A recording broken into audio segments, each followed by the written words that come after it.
కాంగ్రెస్ ప్రభుత్వం ఒక ఫ్రాడ్ కంపెనీని తీసుకొని వచ్చి నకిలీ మద్యాన్ని తెలంగాణ రాష్ట్రంలో ప్రవేశపెట్టే ప్రయత్నం చేసి ఇక్కడ ఉన్న ప్రధాన ప్రతిపక్షంగా బీఆర్ఎస్ పార్టీ దీని మీద లేవనెత్తి కేసీఆర్ గారి పాలనలో ఏనాడు కూడా నకిలీ మద్యము కల్తీ బీర్లు అట్లాంటివి రానివ్వకుండా, ఎందుకంటే చూస్తున్నాం కదా గుజరాత్ డ్రై స్టేట్ అని చెప్పుకునే గుజరాత్ లో నకిలీ మద్యంతో తాగి దాదాపు 50 మంది చనిపోయారు.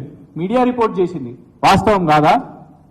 ఇదే కంపెనీ మధ్యప్రదేశ్ లో మురేనా అనే జిల్లాలో 25 మంది చనిపోయారు. ఆ తర్వాత అక్కడ సిట్ దర్యాప్తు చేసి ఈ కంపెనీ యొక్క ట్యాంకులను అవన్నిటినీ జప్తు చేశారు.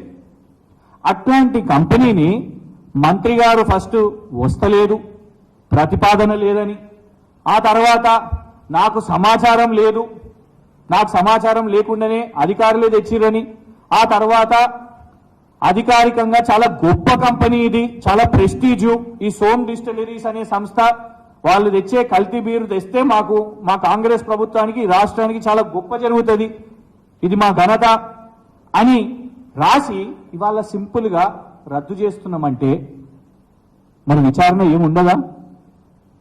ఎందుకంటే ఈ కంపెనీకి కాంగ్రెస్ పార్టీకి ఫైనాన్షియల్ ట్రాన్సాక్షన్స్ జరిగినాయని కూడా మేము బహిర్గతం చేసినాం. అఫీషియల్ గా కోట్ల రూపాయలు కాంగ్రెస్ పార్టీకి ఈ సోమ్ డిస్టిలరీస్ అనే వాళ్ళు ఇచ్చిండ్రు.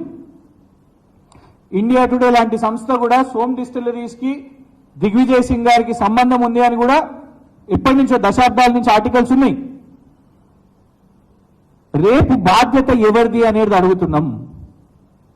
మంత్రి గారు ఒక పాలసీ లేదని చెప్పి మీడియాను బెదిరించి మళ్ళా లేదు పాలసీ తీసుకున్నాం ఇచ్చినామని చెప్పి అప్రూవల్స్ ఇచ్చినామని చెప్పి మళ్ళా తర్వాత క్యాన్సిల్ ఇవాళ చేసుకుంటే ఇందుకే ఇట్లాంటి యూటర్న్లు చేస్తున్నారు కాబట్టి దీన్ని తుగ్లక్ పాలన అని అంటున్నాం.